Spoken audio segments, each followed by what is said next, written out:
Tom, I'm learning so much about Grumpy Tom right now. Oh my God. Like that's inspiration for me. That's an inspirational story. He's going to kill all of us. Oh my God. That's what's going to happen.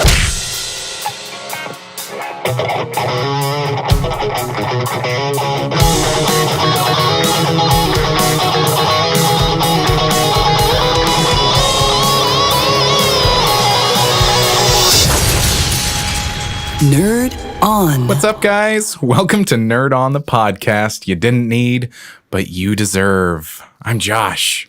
I'm just Josh. I just don't have anything creative to say about myself. It's okay. So I'm just going to say, You don't have to. I'm Requirements. Josh. Just some of us are better at it than you. That's true. I even took like years of improv classes. It'll come back to you. Something will happen.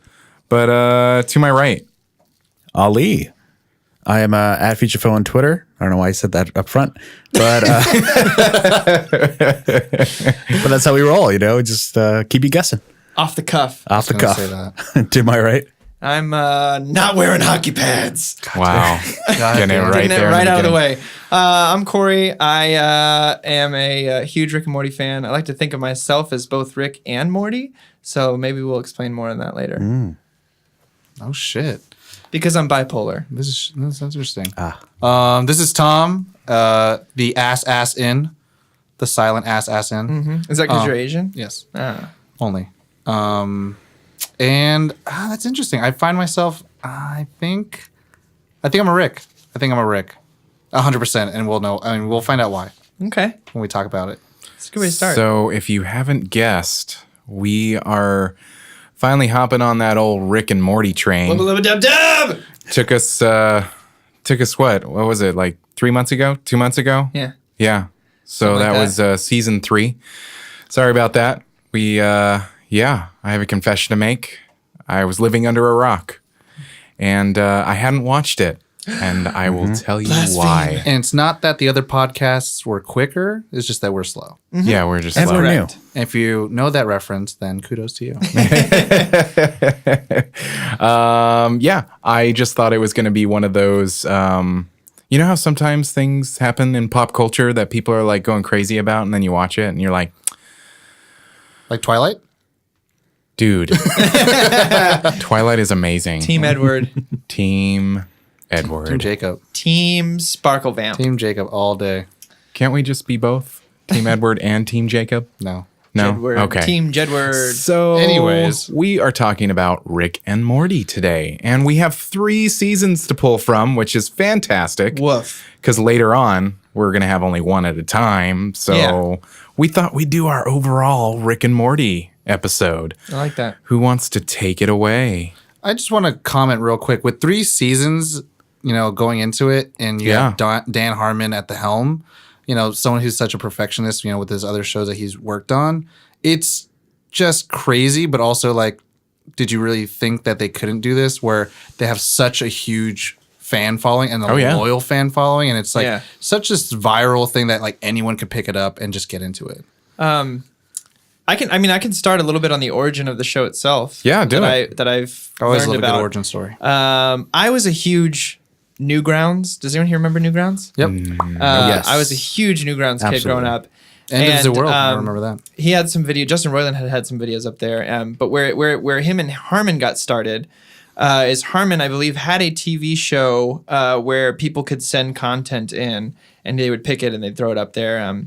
And Justin Roiland was one of those people. And Justin Roiland had made this short, I believe it's still up on the internet, called House of Cosbys.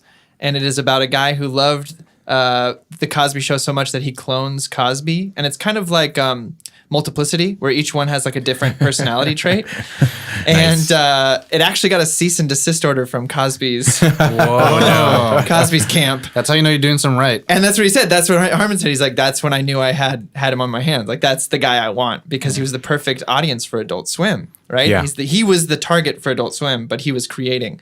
And then he made a parody of this thing called Doc and Marty, which The Real Adventures of Doc and Marty. Yes. Have you seen it? Yeah. It's awful. They travel through time, and he goes, lick my balls, Marty. It's the only way we're going to get through time. And that became Rick and Morty. They changed the name and stuff like that. And Well, they had different versions of Rick and Morty, like in Harmon's different things. Like he always tried to make those kinds of characters. Oh yeah.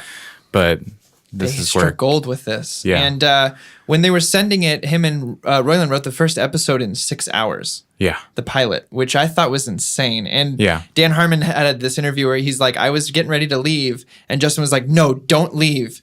If you do, this could take us 3 months to write. And he was like, I stayed. And we wrote the first episode. And that's how Rick and Morty was created. I love it.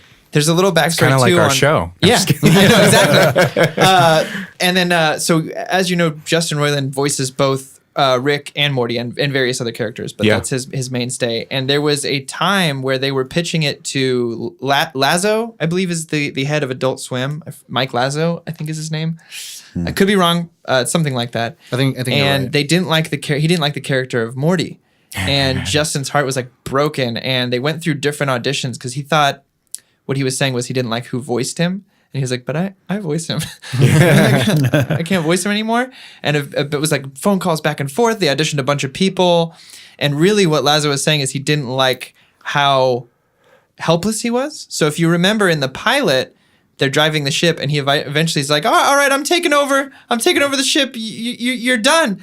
And he's like, that's what we need. We need those moments where he calls bullshit on Yeah. Rick Yeah. and, doesn't, takes over. I'm So- using my free adventure card. Yeah, exactly. So that's how the show came to be what we know it as Rick and Morty. Yeah. And I thought, I just wanted to spend a second on that. Enlighten y'all, because I just Nice. found that out like I a didn't know month that, ago. Yeah. I mean, I'm That's really cool. sad that it took me so long to get into it. Like season 3 ended and I was like, okay, fine. Whoa. I'm going to watch it. Oh, And you I watched it after season 3 ended? Yeah. Interesting. And I was like, oh my God, where have I been? This is what I've needed my whole life.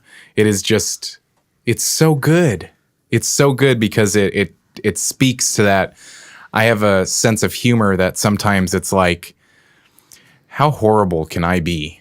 How terrible. Like sometimes my wife and I, we'll get into these like kind of fake conversations where we're like talking about something. It could be something like Girl Scouts or something. And we'll just try to one up each other on how horrible we could be. It's just Cards Against Yeah. Humanity. Yeah. It's the adult version of telling dead baby jokes in high school. Exactly. Yeah, I get you. But I even love further those than that. So I just love when they say shit that you're just like, God, that's horrible, but it's amazing. Thank you for that. And super cynical, but sometimes you're like, but he's right. Yeah. It's kind of the same way like Tarantino loves to like kind of just bathe in just like blood and all that stuff. Yeah. It's kind of like, it's just like over the top. But it's like, it's what people want because they Yeah. know the primal needs of humans.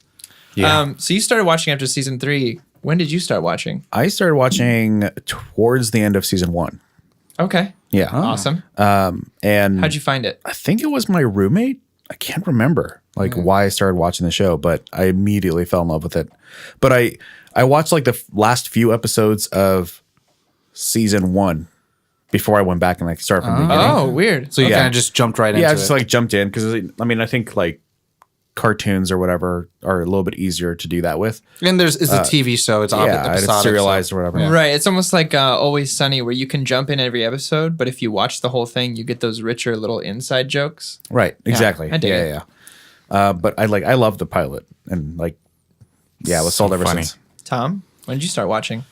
So I started watching it because it was on Facebook. There was like a leaked episode. I think it was the April Fool's Day episode that came out. Oh, the Szechuan sauce? Yeah. Yeah. Exactly. So season 3, episode 1 was the first episode I ever saw. And I was like, you know what? I can get into this. And then I started watching that. And then I saw season 3, episode 2. And I was like, okay.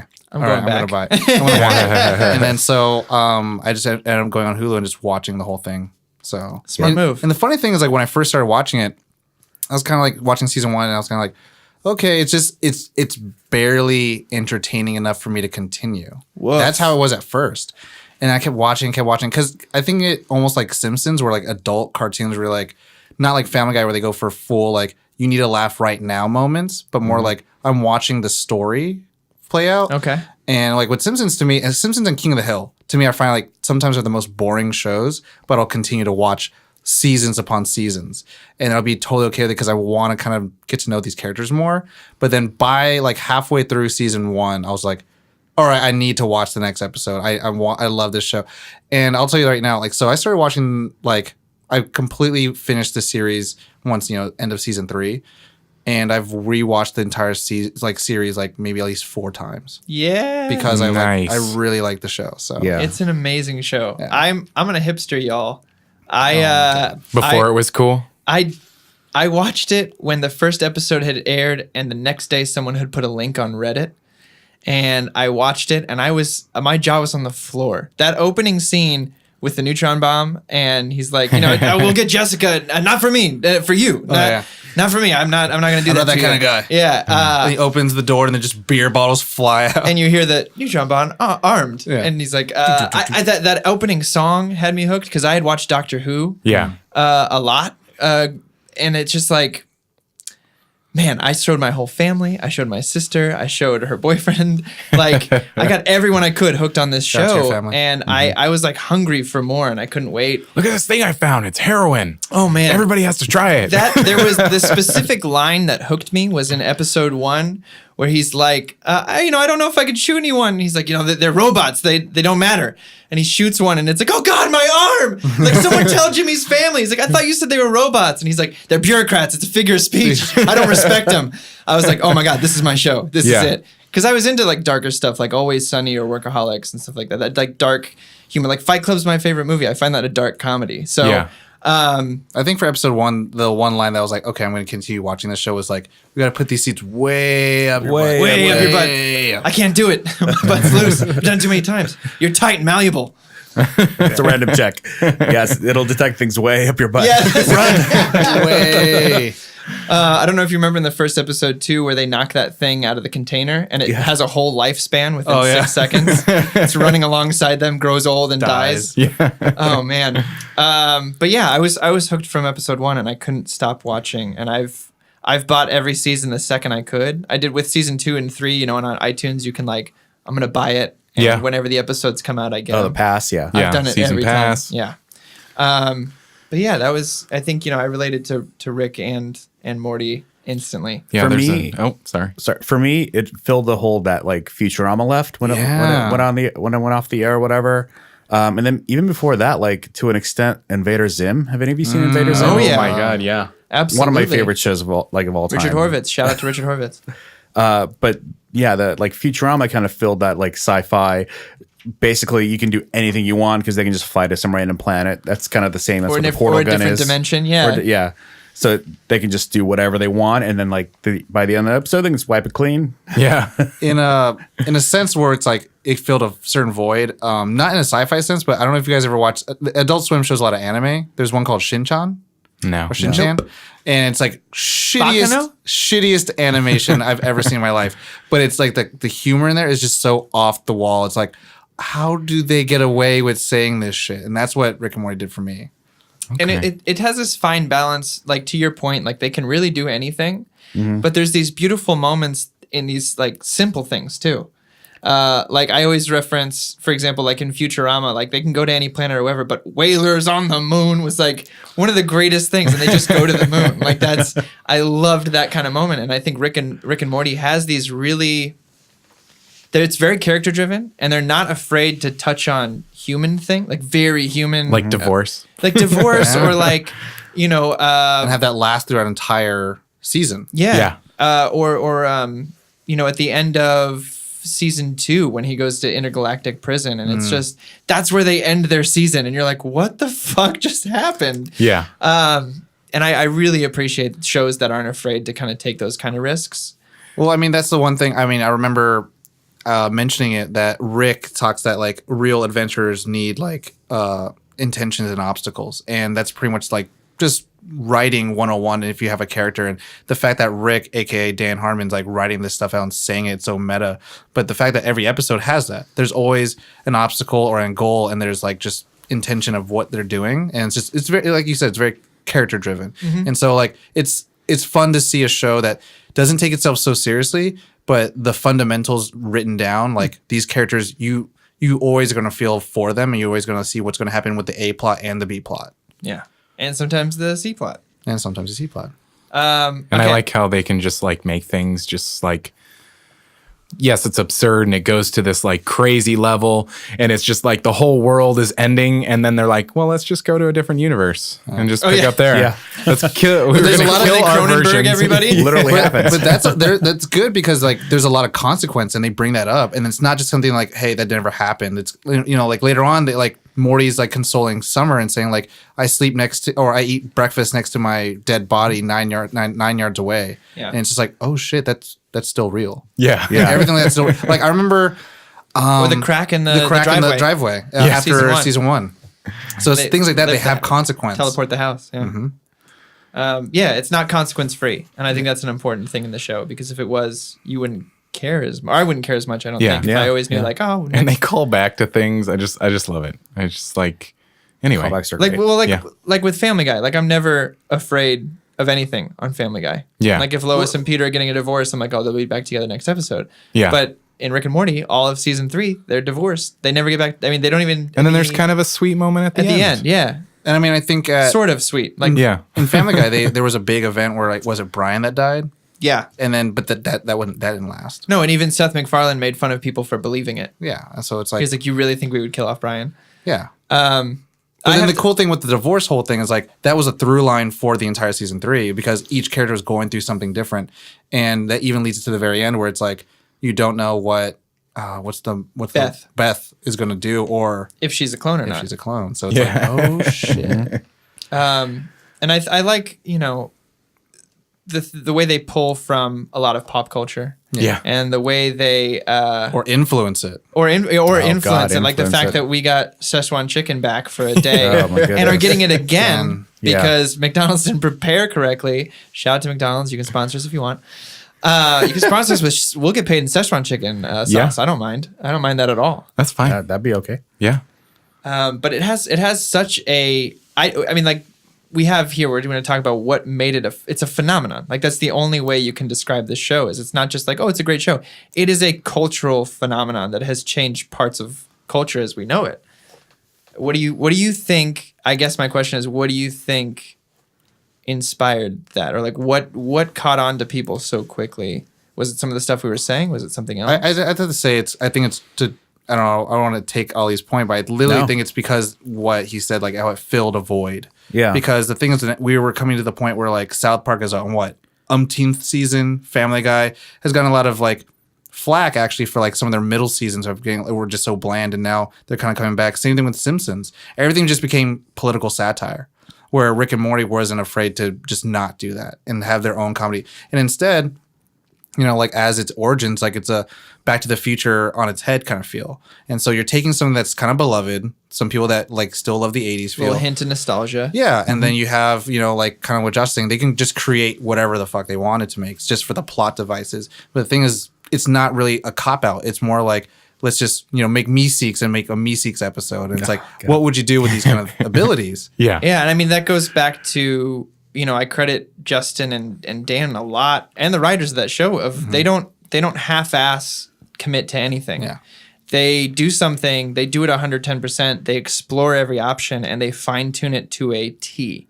Like everything, again, what's the name of the story device? Joseph Campbell, Yeah. Hero's Journey. Hero's Journey. Dan uses that for Shout out to Joseph Campbell. every episode to the point where, like you were saying, he's a perfectionist to the point where they cut the last season short because he was like, I'm not comfortable releasing any of these episodes. So we got 3 less than we were supposed to. Yep. But like, in a strange way, I'm fine with that. Yeah. Especially because he was 10 upfront quality, about or, you know, you have what, 5 or extra more like that, it might be dismal. So it. Right, quality versus quantity. And the fact that he does have this, you know, reputation of being forthright with things like that. The fact that he came up and was like, yeah, I just didn't feel good about it. I'm not going to release anymore. I was like, dope. Thanks for being honest. Cool. Moving on. I'll wait 2 years for season 4 or whatever it is. I think it was like a year and a half between 2 and 3. And I mean, he still wasn't even happy with the Vindicators episode. So I mean, No. like there are some things that people liked about it too, because it was just like the play on the Avengers, but also Yeah. play on like Jigsaw. But then like he Yep. still wasn't even happy with it because it lacked that, you know, the plot structure. Their least favorite episode was actually a lot of people's favorites. I read in an interview. The episode A Wrinkle in Time, where you have the different universes simultaneously all happening at once. Yeah. Oh, with the testicle cop dude? Yeah, he thought that was him and Justin have both gone on record saying we thought that would almost ruin the show. Like we knew that was our worst episode in the season, but somehow has become this like everyone's favorite. Well, they got Jordan and Key, and so that's pretty cool. Yeah. Key and Peele. Speaking of episodes, I gotta ask, what's y'all's favorite? I don't know. I think my favorite is probably the one. I think it was in season 3 where they kind of start exploring, like why Rick kind of invented the portal gun.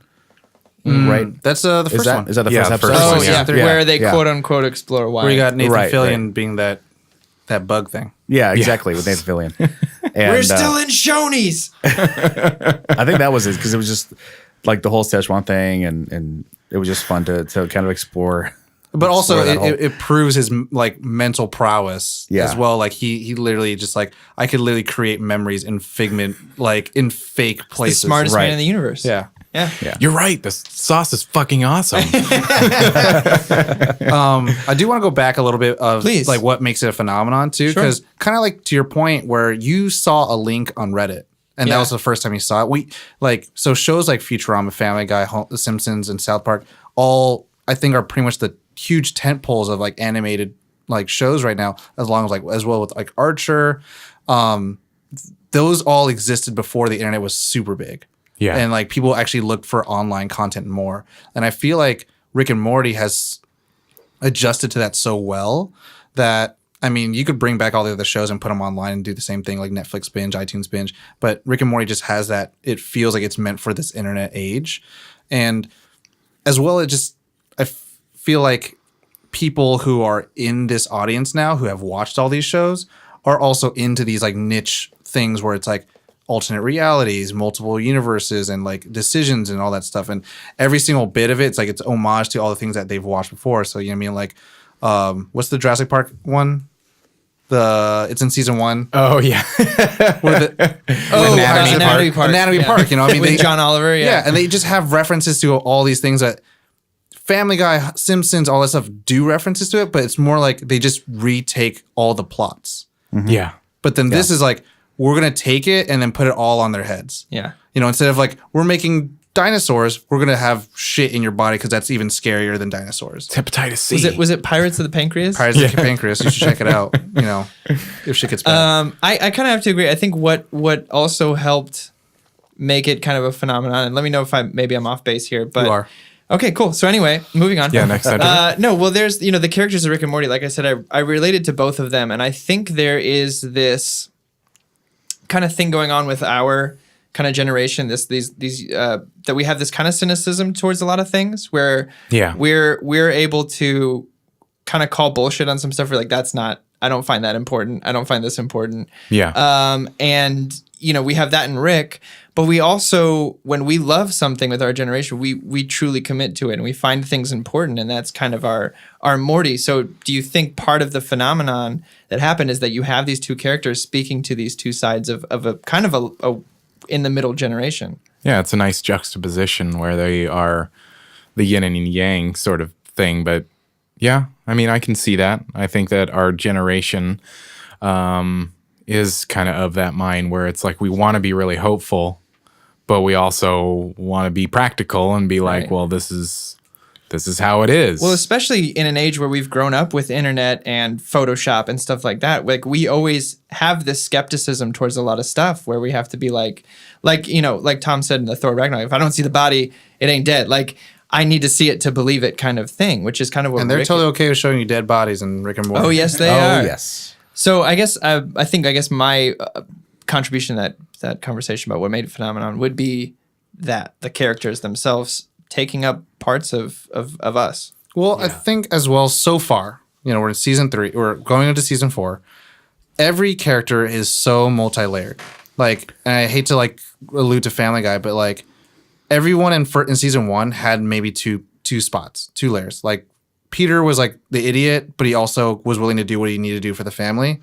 7 seasons later, he's an asshole. Everyone just turned into assholes. Like Brian is like, he's like the logical one. Now he's just the drunk. Stewie was like the intellectual, but also like kind of gay. Now he's just purely just gay. And No evil left. Yeah, not evil. He's not trying to kill Lois anymore. And that's a degradation of the characters. And, like, shout out to Seth MacFarlane for, like, creating such a viral thing and that everyone loved it. But it's just tough. I could definitely see where sometimes you write yourself into a wall. But so far, and this is what we probably see. It's like you either write yourself into a wall where sometimes your characters, like, will suffer, or you get 4 less episodes in your season. Because everyone has gone through such a great, like, developmental arc. Especially in this last season. Yeah. And like Rick doesn't just play one character. Rick has the cynicism, but we know why. And the cool thing about Rick is that he's willing to be like, God doesn't exist. I'm gonna pull off that Band-Aid right now. But also he's able to create and send and take us to places where it's beyond imagination. So he stretches our imagination, but also grounds us in reality. Where like Morty, he's like this naive kid who doesn't know what the hell's going on, but also he still grounds us in knowing what's the right thing to do and to believe in the moral compass and everything. Yeah. So like he's not purely just like this stupid kid going to Neverland. So I think those are like great things that this show has going for itself. Yeah, I agree with that. So going back to favorite episode, going forward, initiating progress, and going back to the episode question. Ollie, you said you're thinking kind of the first episode. Szechuan chicken? I actually wanted to change my answer. I don't know how I completely forgot about that. We have multiple favorites. Pickle Rick. Oh my God. Yeah. I'm Pickle I don't know if I Rick. took someone else's, but just him like killing the rat and like that whole fight scene is And just yelling like, at the other rat. and Jaguar. He's like, here's your leader. They must have thought you were special. You should have tried to impress me. but also like the alternative storyline of like the therapy sessions. Oh, yeah. Oh my God. And like Pickle Rick coming into the therapy Mrs. Wong, session. racist name, by the way. Yeah. This is Susan Sarandon, right? It's Susan Sarandon. That's it. Pretty funny. And she also for therapy for people who eat poop. Just those two? Oh, that's right. And the teacher was Yeah. like coming in or whatever. Yeah. Yeah, those two, I think those are the ones that kind of stick out to me. Okay. I think right now. I dig it. So Pickle mostly Rick. season 3. Yeah. I like Pickle that. Rick. Joshua? This is one of those shows that it's really hard to choose Oh, absolutely. a favorite episode. I think I would agree with Pickle Rick, but I love Mr. Meeseeks. It cracks me up every time. I've watched it a couple of times just because I'm like, oh my God, it's so funny. And Ooh, he's trying. and I think one of my we're not there yet, but I want to talk about like favorite moments. But anyway, We'll do that. But We'll so do that. Meeseeks for you is the one. That moment at the end where he's like, I'm kind of a stickler, Meeseeks. How's your short game? Yeah. And she's like, oh God, how's your short game? I just love how they're just questioning their existence as they getting get weird. further into it. Yeah, and we he's supposed like, to exist don't this ask long? him anything existential. And she's like, I want to be more of a woman. I love how, I love And he's that. like, I want to take 2 strokes off my golf swing. I want to be the most popular girl in school. It's like They you have the complete those super instantly. objective, the super subjective. It's like, damn. I guess it's my turn for most favorite Sure. Yeah. episodes. I think I have like 5. Okay. So Pickle Rick was definitely the one I was like, this is one of the greatest shows I've ever seen in my entire life. Yeah. The episode with Unity. Oh, That was a good one. Oh, Episode with yeah. Unity is the one that touched me all over. But Just like Unity touched Rick all over. especially in my heart though. The Love Potion episode. So the Cronenberg Yeah. stuff. The Mr. Neatful episode. So Yeah. when Summer works for the Twilight Zone house, pretty much. Yeah. Store. I love the montage when they get all swole. Oh, yeah. And then they beat the hell They out beat of the him. shit out of him. And then they go to lunch afterwards. They're just sitting there. And then the last Citadel episode. Oh, wow. Okay. Oh my God, that is. Oh my God. I dig that. So good. So fucking good, that episode. Mine, I have a few as well. Damn right you But the one that always sticks out to me the most is the one with the parasite Oh, yeah. where it invades the home. and Uncle they have Steve, to keep, and then all of a sudden all these where they made a characters. board game out of that. Sleepy Dan or something like that, was it? Yeah. Sleepy Oh, Steve? Sleepy Gary. Sleepy Gary. And she's like, I need time to But get the over first Sleepy one is Gary. Uncle And then Steve. he's like, me too. I think they're filming Mr. Star Poopy The Wars. Butthole. introduction of Mr. Poopy Butthole. They're filming Star Wars down the way. Maybe we'll see Chewbacca. Yeah, Mr. Poopy Butthole. The reason that episode stuck to me, Hammer Eye. not only all that, but the ending where she's like, "Can we see him?" He's like, he says he doesn't want to see you. He says he's sorry you had happy memories of him. Anyway, you've done enough. Just that super passive aggressive. He's sorry you don't have any bad memories of him. That one was one of my favorites. I've always loved the very first episode. Is very with the 100 years The seeds. Rick and Morty, rickandmorty.com. And Wubba then lubba dub dub. That was probably the moment for me when he did that. Because like breaking the fourth it's my wall. catch wall. It's my catchphrase. isn't that what Arsenio used to say that, right? Yeah. Fun fact about that. I just learned about it. It was supposed to, the script said wub, wub, wub, wub, wub, like the Three Stooges, where they run around in a circle. Yeah. And Justin Like Roiland, Zoidberg. they had changed it last minute, and he just read it wrong. And he was like, wubba lubba dub dub. That's what Arsenio used to say, right? And they kept it because they liked it better. But yeah, so I'm trying to remember the episode name for the parasites. I used to know it so well. Oh no, I don't know. They're all like the names are all homages to other movies. And then the one where they go to Blitz and Chits. Oh yeah. Because which one's it? it's the one where with fart. With fart from Jermaine Clement from Flight of the Conchords. He's the gaseous ball, and he saves him. But they do this game called Roy. And he logs into the game. Morty logs into the game, and he lives an entire lifetime as this guy Roy. Yeah. He survives And cancer. they have those that's right. music like Yeah. I love and that he episode. finally falls and dies, and he pulls the thing off Morty, and he almost like loses who he is. He's like, wait, where am I? Where's my wife? Where's my children? He's like, wow, you survived cancer and went back to the rug store. Great. Oh yeah. And then he plugs in, Rick plugs in, and he's like, he's taking Roy off the grid. He's burning his social. For some reason, that thought of, and this is one of those moments I love the show. That's a really fucking dark moment. Yeah. He lives this long life, and it turns out it was all just this game, and he has to like cope with that suddenly. And You Rick live the is life. so uncaring that he's having this existential crisis. And it's a moment like those that I love. That's the one where they leave Jerry in the Jerry Yeah, the Jerry. the Jerry playground thing.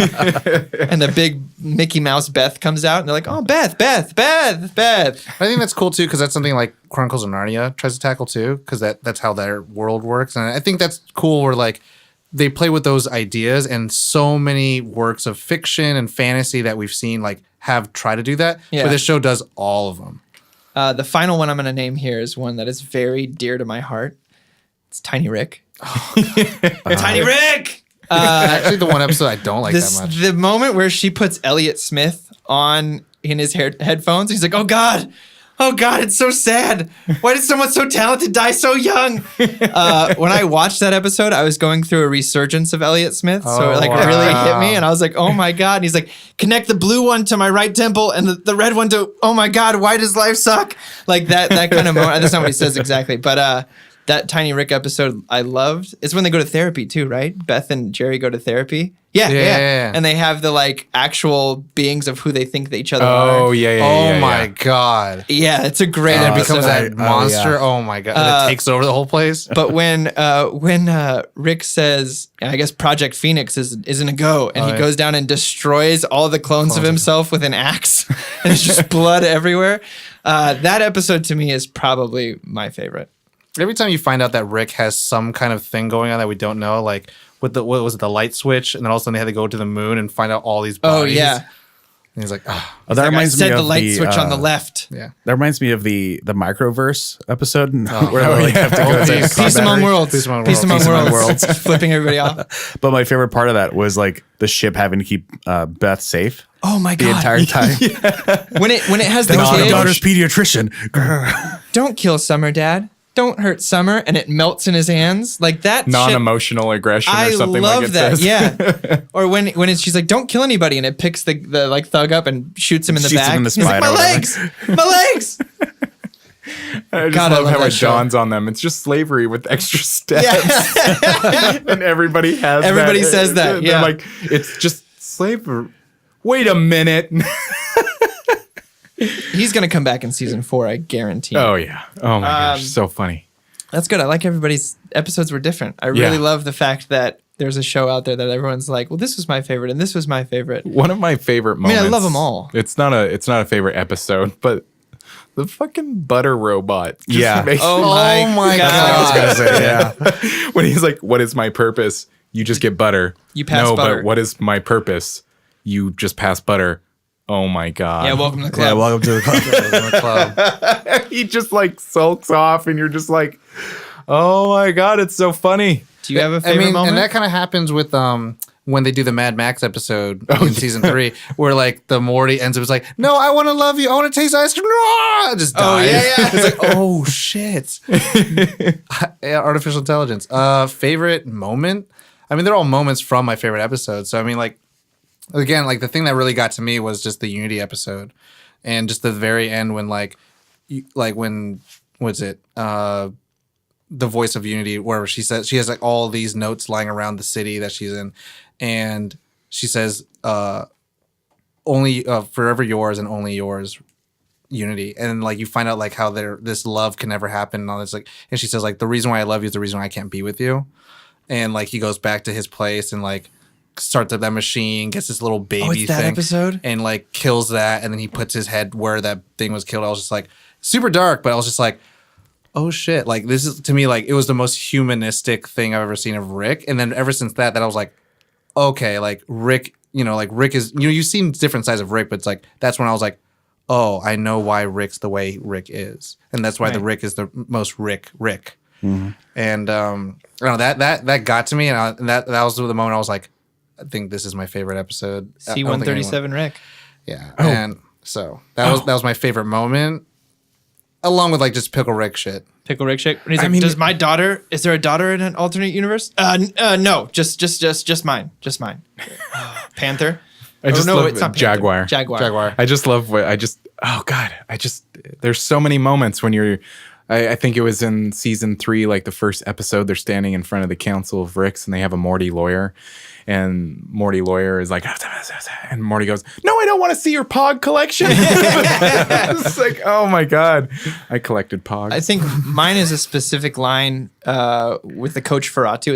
It's Tiny Rick episode. Where he's like, Coach Ferratu, are we really going by names like that? But it's in the very beginning, where she asking an Earth therapist to fix your marriage is like asking a horse to fix a merry-go-round. I mean, sure, he'll get the job done, but he's going to be mortified while he does it.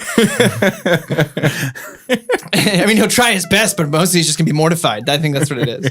I love the intergalactic TV or whatever. The commercials. Almost an improvised tone to it. Yeah. Almost. It's like it's just two brothers. It's just two brothers. It's just two brothers. And then the title is just like that versus two brothers. Mexican Armada, and also there's aliens. old women.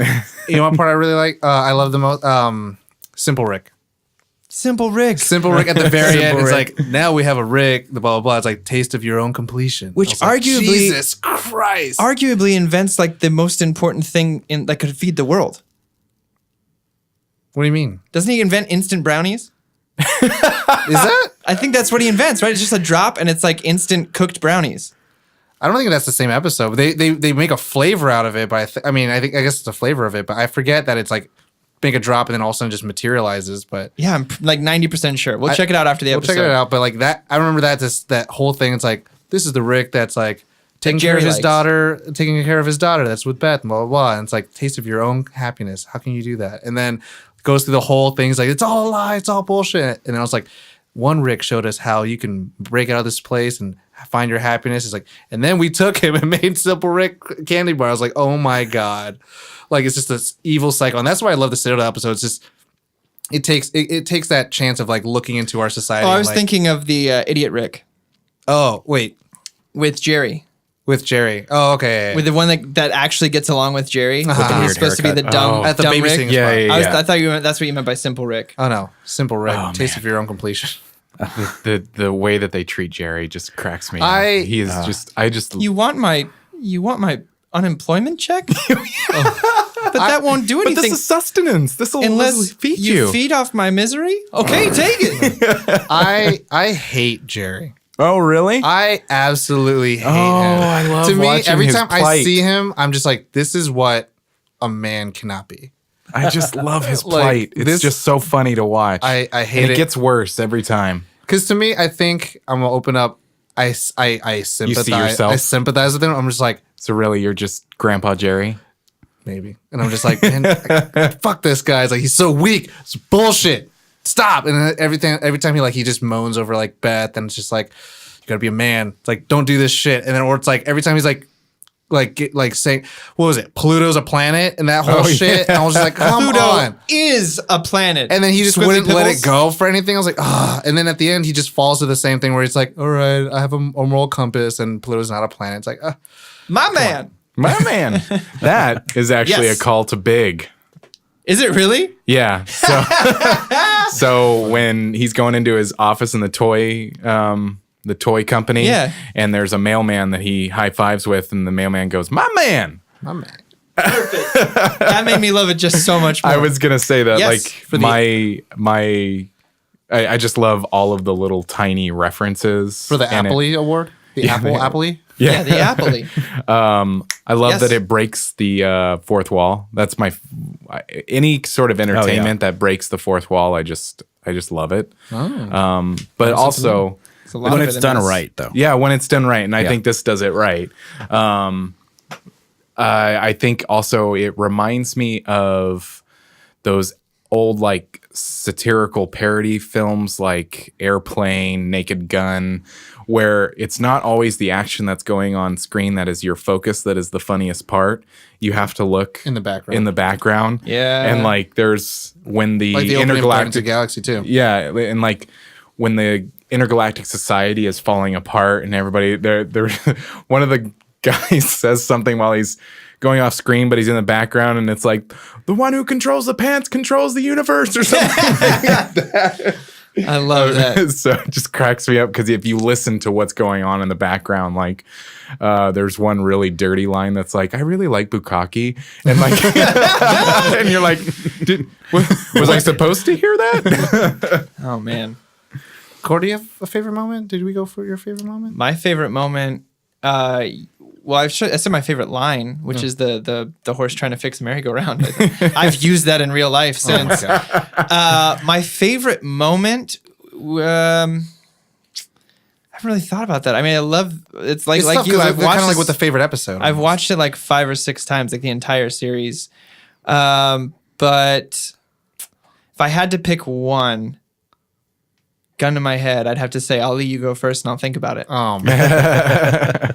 I think my favorite moment is what Josh had. You stole mine. Oh, did I? It was Dang it was the butter. Oh, the butter, yeah. like Oh my God. that. Just like it was beautiful and a small moment, and it wasn't even like anywhere. It was like a minute And long. he's so sweet. He's just like, what is my purpose? yeah. And he puts his arms up and he's like, what is my purpose? And Rick's just such an asshole. And he's like, you passed the butter. You passed the butter. Pass the butter. But what is my purpose? And I think those are great moments that Rick has. He just throws in just truth bombs. And I think that's what's great about the show. Like when Rick wants, who's the girl that he likes? Jessica? Jessica to like fall in love with him. And this is the Cronenberg episode. And then like, you know, Rick could just make anything. He makes the pheromone thing. But what he says is like love is just a genetic thing in your brain that like wants animals to procreate. It's like break the cycle, focus on your science. Yep. It's like shit. It's so good. Or when he's saying school is just for dumb people. Yeah. He's like, Yeah. You don't need it. You really cooked the shit out of those eggs, Beth. Your mom would be proud. Yeah. That's episode 1, right? Yeah, absolutely. Because Rick Morty's falling asleep in his eggs. Yeah. Shit, my favorite moment. This is so hard. You know what's a really good moment too? Is honorable mention? Yeah. Scary Terry. Oh, bitch. Run, but you can't hide, bitch. It's like Jesus. It's like, oh, so you can hide. So wait, so But we you can be an hide? artist. I just you love should that. try hiding. Oh, bitch. Yeah. Like trying to be all nice to him afterwards. I guess my favorite. This is so hard. I'm not good at this, guys. I love it all Gun to so your head. much. Gun to your head. We're all pointing finger guns at him. Except Ali, because his destiny's. I think it He's a harkens. pacifist, man. He's very I fragile. think if I have to pick one, it harkens back to the moment that really got me into the show. It's that line where he's like, "It's just a metaphor. They're bureaucrats. I don't respect them." And that when I immediately knew who Rick was, and I could fully wrap my head around the entire show, I was like, "Oh shit, I'm gonna love this." yeah. It's either that or the the Raising Gazorpazorp episode. I didn't like that episode. You didn't like that episode? Why not? I don't know. It was just kind of like, I mean, I saw certain like homages where they did like the Footloose thing and stuff like that. But like, I don't know, like Morty gets this robot thing. He has sex with it, has a baby, and then they go to another planet. They find out like it's a female-dominated planet, and like all the males are like monsters, and they're just stupid. I forget even what the B plot is because I was just like, you have this thing where it's like Morty has to take care of this monster that is inevitably going to become this evil thing, which is kind of like Gremlins, but it's just like, okay, that's he writes it. the book about his terrible dad at the end of the episode after the credits. Oh. He's on TV. No, but it's what do the women say to each other on the planet? Oh. Where their greeting instead of like peace be with you is something super passive. Oh yeah. And my wife and I could not stop laughing at it. Oh my god, it's gonna kill me that I don't know what it is. Oh, I loved that episode. But yeah, that's what Summer and Rick, and they go to that planet, and like Summer's kind of like, oh, I'm digging this, I like this, and then like all the males had to be like subservient. Yeah. I don't know. That was kind of a whatever episode for me. Interactions between Summer and Rick are just, they make me laugh. I think one of my favorite lines is from Summer is when I forget what episode, but she's on her phone and Rick says something, and he's like, oh, she asked them, it's like, what's Carpe diem mean? Oh yeah. And then he's like, why don't you look it up? It's like, because I'm doing other things, I'm carping all them DMs. Yeah. Oh yeah, you I'm say like, that all I love the carping all time. them DMs, baby. That's so good. Speaking of which, everybody at home, you should carp our DMs with your favorite moments. What do you like about Rick and Morty? Is this going to be our shortest episode ever? Possibly. Corey hasn't found a favorite moment. That was my favorite. Corey's looking up stuff. I'm looking up what it is because now it's driving me crazy what they said to each other. Corey doesn't like not knowing. I can't stand it. He likes to, In an when age he's where going to I- reference something, he needs to know what he is referencing. In an age where I can have a computer in my pocket, I need to know everything. Everything. How about... Oh, I'm here if you need me. Everyone says I'm here if you need me to each other. Oh, my God. Who's like, what is he saying? Laughing. Oh, my Every time instead of peace be with you or William like greetings, Dafoe. it's I'm here if you need me. I'm here if you need to talk. Oh, my God. This happened in this season when he was like, William Dafoe. Everybody was like, what? That was the guy that I was thinking about Willem Dafoe. earlier. Favorite character of the main cast, and then maybe favorite character that's not the main cast? Ooh, I like that. I'll start. So, Rick... Okay, you go first. Well, it's Rick. It's just the fact that they play with that smartest man in the universe, but that's a burden But rather he's a than terrible like, person. Well, he's not necessarily a terrible person. He's just one of those guys who's like seen almost the entire universe and knows how. Like I said in past episodes, I watched a lot of Cosmos. I know that we're the last second on the cosmic calendar. Rick gets that, but he takes it to like that extreme where he's like, "Look, I can create. You want pants? I can make you pants if that's what you're upset about." But they kind of play with that. It's like in the toxic episode. It's like, you don't know me. It's like, I can create anything. Yeah, exactly. And it's really fascinating to me because there's almost Rick's character arc is he goes from this non-caring in it for himself where Morty's teaching him to care about things. Mm-hmm. And you see little moments of it throughout the episode where he's finding that no matter how, infinitesimally, that's not even a word, small they are in the galaxy, his family means everything to him in a sense. He really does love his daughter, and he does love Rick and Summer. And even though he plays it off like, I only saved you because your mom would be pissed if I didn't bring you home. Yeah. Not true, because he could just either A, create a clone Beth, or B, go to another anytime galaxy. it really comes down to it, he's going to save his family. Right. And so I think for me, that's why he's my favorite character, is watching that kind of growth and His watching levels. him. Yeah, he says he uses Morty because he cancels out his Rick genius ways. Yeah. But I throughout, if you watch the entire series, you'd know in your heart that's not true. It's that he is the perfect partner to Rick because he knows he's going to be that compass for him. So I think Rick is definitely my favorite. So who's your favorite non-main character? Non-main favorite character would have to be Mr. Poopy Butthole. Because we get to see him at all the end of the seasons. Like at the end of season 2, and he's like, see you. And he's like rolling in the fetal position, like a year or maybe more. Or when he's into the end of season 3, he's like, maybe I'll have a big old grandpa Santa beard. Who knows? Maybe I'll have grandkids. It's definitely him. Or Sleepy Gary. I don't know. I think my favorite character is probably Beth. Oh. Just because I'm a huge fan of Sarah Chalk. And you like wine? And I like Scrubs wine. for life. Scrubs for life. Blonde doctor. Yeah. Blonde nerd. Were you 8 manipulated seasons of Scrubs. Were you manipulated in an enabling relationship as well? No, I just like that she's kind of like this perfect middle kind of generation or whatever. And she takes no bullshit from her dad, and I just love that character whenever she's on screen. I do love when what was it? Summer was trying to make her boobs bigger. Yeah. And then all of a sudden she wants to fix it, and she's like, Morty, I need this. Yeah. I need to fix this. It's Reverse. Like, we don't need that Rick. must mean back to normal, right? Let me just no. call tech support, and they just run out. Turns her inside out. Huge Akira homage with the eyeball opening the doorway when Morty sees a giant summer. yeah. That's Akira reference. Oh yeah, totally. I didn't even think about that. Well done, Tom. I got them eyes. Small ones. Non-main cast. God, I think it would have to be maybe Mr. Meeseeks. Mr. Meeseeks? He's always fun. I'm a big fan of Morty. Okay. He speaks to me. He's kind of the he's the straight guy where he's just in a fucked up situation and he's just this sucks, and then every now and then he sticks up for himself, and I just love him. He just cracks me up. I love that in the toxic episode where he's like, I'm sorry, my voice is annoying. He's like, it's also your best quality. Just kind of breaking that fourth wall a little bit, because that's what makes Morty Morty. If he didn't have that voice, he'd be a little less intriguing. Lovable. Do I get to graduate? No, tall Morty. So it's either Butter Robot. Oh, so sad. Or is it Mr. Squanch? Oh, Squanchin. Squanchy. Squanchy over there. He just cracks me up because it's just so dumb. There's so many what little did she characters. say? I'm going to go squanch my kids. Whoa. There's a lot of the president cracks me up. Oh, Keith David? Yeah.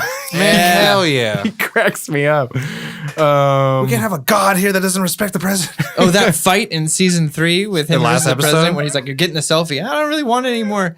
And then Rick is just like, I'm done. You can call off your invisible guards. You know what's crazy is the fact that he stands a chance against Rick in terms of fighting. Well, he doesn't. He's just got an arsenal at his it's one man versus the entire United States. And I love through government. the scene of the fight scene, you see the moon landing set, Yeah. you see the Washington crossing the river set, it's breaking down What was the the first walls thing they of say? Is everything we know. he didn't save all of the slaves. What was the thing? He's cleaning out the Edison tunnel or something like that. I was like, Jesus. Yeah. Super dark. Yeah. Jesus. What about you, Tom? Oh, Rick all day. Rick, just because, I was saying earlier, he's someone that you could tell that he's had the emotional struggle and all that stuff, and that's why he's the way he is. He knows how the universe works, but also he's just willing to be there to be that person that has to say that thing. When it's just why the fuck would you say that? It's because it's the truth. Truth fucking hurts, and he just says what's on his mind. He's willing to pull the bandages off before they're ready to heal, and it's this guy is going to keep it 100 with you the entire time.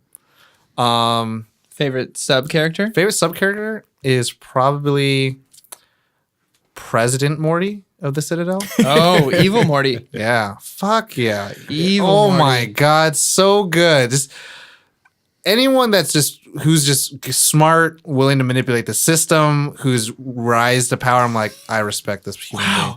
Tom, I'm learning so much about Grumpy Tom right now. Oh my God. That's inspiration for me. That's an inspirational story. He's going to kill all of us. Oh my God. That's what's going to happen. Well, the thing is, I love is just that, what is it? Rick keeps saying, I'm the Rickest Rick. And then, there's the Mortiest Morty. These terminologies, are existent in that world. And this is the Rickest Morty. Someone who's super intelligent, knows how to work a system, and is willing to do whatever it takes to get on top. And, the fact is, again, we were talking about how, every episode's pretty consequential. And so this one here, it's we saw the destruction of the Citadel, how it got teleported into the intergalactic space cops crap, and then they had to rebuild the Citadel, and so now there's Morty's running things and all that stuff. I just love that episode, but then that this Morty is literally taking over an entire city of Ricks. Yeah. And it's that's cool. And then the whole As they're reveal. trying to rebuild. Yeah. And it's all the Ricks who are the smartest beings in the universe literally now have to serve underneath a Morty. I was Yeah. oh shit. This is going to be badass. I'm super excited for season 4. Oh, it's going to be so good. I I'm can't so wait excited. for it. forgot what I was gonna say. I was just really into that. Just mesmerized. I was just like, I was really into. That was a really good character choice. oh yeah. I respect that. I mean, I hate to like date this, but like I love the theories around behind like Morty because that Morty, because when you first get introduced to him, he's got the robot eye and everything, and he puts the wires in his eye, and like the Rick that he accompanies is a Rick that he created. And so my favorite like theory right now is the fact that like that is the original Morty that belongs to our Rick. C-137? Yeah. And so the thing with that is like there's pictures throughout the seasons where you have Rick taking care of a young Morty. But the thing is, the story is that like Rick was never in the picture. Rick came back into Beth's life. So how would he have taken care of a young Morty? And so the theory is that like he took care of this Morty, and that was in another reality. And the more, I like that. And the Rick that's actually in this Morty's reality died a long time ago, and that's why this Rick jumped into it. That's cool. I dig that. And so Rick gave this evil Morty all the love and attention that a child should have. But what we saw in the toxic episode was that when a Morty doesn't have any of his like flaws, then he reaches his full potential. And he, has a life and everything. He can make emotionless decisions. And that's what this Rick gave that evil Morty. I dig that theory. And so that's why like there's gonna be like a good like fight up, and I was like, oh my god, this has to happen. I dig that theory. Super dope. So much. But I mean, that'd be cool. That'd be pretty cool. But if that's the case, then in terms of a writing, then only Morty could be that Morty. Because if a Rickist Morty has to fight against a Rickist Rick, and we saw what happens when a toxic Rick and a toxic Morty, a toxic Rick and a regular Rick fight, Morty has to beat it. Yeah. Well, is the one that he's with now the Mortiest Morty? Yeah, that is the Mortiest Morty. Okay. That's why they work so well together? Yeah, the Rickist Rick and the Mortiest Morty. I dig that. I like that a lot. Oh, that just made me really excited. And now Corey forgot raging nerd. I just had a nerdgasm. That's what happened. And now Corey forgot what he was going to say again. I did. I totally forgot what I was going to say. I had it back again, and then listening to that theory, I was like, oh fuck. Now I got nothing. I think that's what I love about the show is that it has like this like depth, but it's also like this like confidence to like explore like whatever ideas they want to explore, and they have a plan clearly for like plot points and things like that. And it's kind of cool to see it all come together, but it's still like silly enough to be like a half an hour, like whatever, just like have fun, go to the far reaches of the universe or multiverse, do whatever you want, get really drunk, exactly. Do it. The fact that they set up the Citadel from like season 1, and they set up that evil Morty from season 1, it's like huge implication that they had some idea to do something with it, or the fact that the international or intergalactic thing still hates Rick for a reason, or they still want his technology. It's like, and then you see the payoff in season 3. So, and the fact that like you saw Beth and Jerry's relationship like crumbling from the beginning. Yeah. So, I'm excited with. They have little things like that hidden throughout the whole thing, though, and they're really good at those small details. Like you were saying, the stuff in the background is sometimes the best stuff. Yeah, I have or when another they call back to things. I have another favorite moment I remembered. So they have that game Roy, A Life Well Lived. But if you look in the background, I think of the end of the episode, maybe it's in the forefront, but it's called Roy 2 Dave. And I just I remember seeing that and crying. I was laughing so hard that it's called Roy 2 and then another, like they didn't just call it Dave, it's just Roy 2 Dave, A Life Well Lived. I love that they dig up Rick's body in season 3. Oh God! To get the portal gun. Oh yeah, to get the portal gun. Like they just like it goes back. Like they just keep bringing it. Like I just love the references. Or like there's one in this most recent. I mean, if I just situate the flies in a certain thing, it'll bring me his lab. And then it's like no. And then later on at the end of the episode, he just puts him into a line, and it just gosh. It's really well written stuff. Like it's really. That's what I was saying. Comedy. The writers absurd. Put 110% of their effort into these episodes, and even little things like when he can hear the squirrels. Oh my god! And they find out he can hear them, and he's like, "We can only do this a number of times, Morty. We gotta go. We gotta find a new universe to live in because you fucked with squirrels." But like little stuff, I just everything's on a cob. We have to get out of here. It's just so good. It's so good. I all we've done for the last hour is just nerdgasm for 60 minutes about the show, but I have no problem with that. Was it season 2, the finale, where they're trying to find a new Earth to live on, and one of the options is just the screaming sun, just Oh yeah, Like, or well, it's how long the are tiny days planet. here? Tiny planet. Tiny planet. Like looks like Earth, and they 2 feet forward they hit it. Yeah. Wow, it's- did we have an episode where Tom was actually kind of nice? we did? I think. Wow, sort of. Oh, But then he picked the evilest character in the entire show. I as was really his then it happy got about the dark. most evil thing. Yeah. Cool. I'd like to hear from the fans about what their favorite episodes, lines, moments were. Yeah. We'll do a little post about it on our Instagram, which they can find at where exactly? it's gonna be Nerd on the Podcast. That's the old Instagram on the interwebs. You can IG. also the IG. Carp them DMs, baby. Dang, send them all day. Carping all those DMs. You can get Tiny us, Rick! Pickle Rick, bitch. You can get us on Twitter, Nerd on the Pod, a little shorter. You can get us on Facebook, Nerd on the Podcast. Go on YouTube. All of our episodes are there. But again, we're not big boy nerds. We're little nerds. And you have to search tiny for us. nerds. We're tiny nerds. Like Tiny. Tiny Like the Rick. candy. Yeah. So where can they find you, Corey? Me? Yeah. They can find my stuff at Corey89 or at We Are Storyboard, BORED, on the Instagrams or wearestoryboard.com. And you can find me on Blizzard, Corthan. And it's just find me. Let's play some Blizzard games together. Ollie? You can find me on Twitter at FutureFo, like I mentioned at the top of the video. Now is the time that you can say that. Yeah. Now it's a callback, Yeah. it all comes Yeah, full yeah, yeah. circle. Just like Rick and Morty. Yes. Exactly. We did that on purpose. You can also find me on YouTube /FutureFo Yeah, you Plays. can. I talk about video games. Come watch those videos. And you can find me on Blizzard FutureFo. Let's play some games. Come play Warcraft with us. I got Yes. Josh and Ollie back on the other day. so So good. fun. What about you, Tom? Before Thumb. you get to me, in case you forgot all those social medias, you could also find us on nerdonthepodcast.com where you can donate.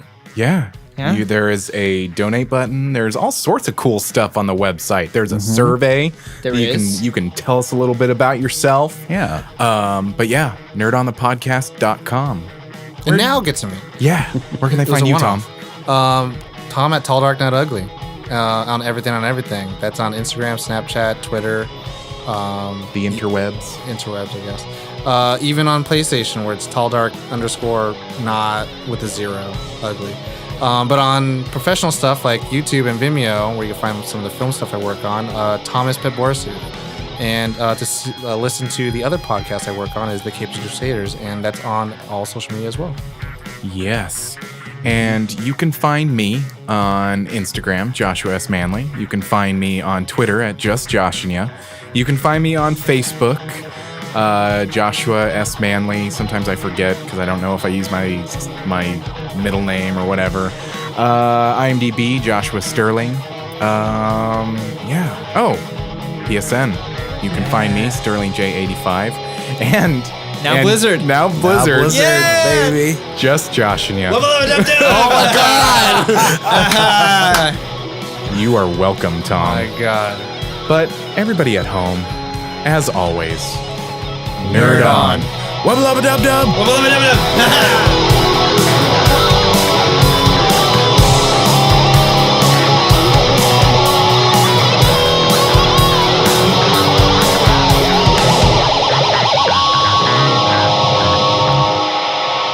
Ending broadcast.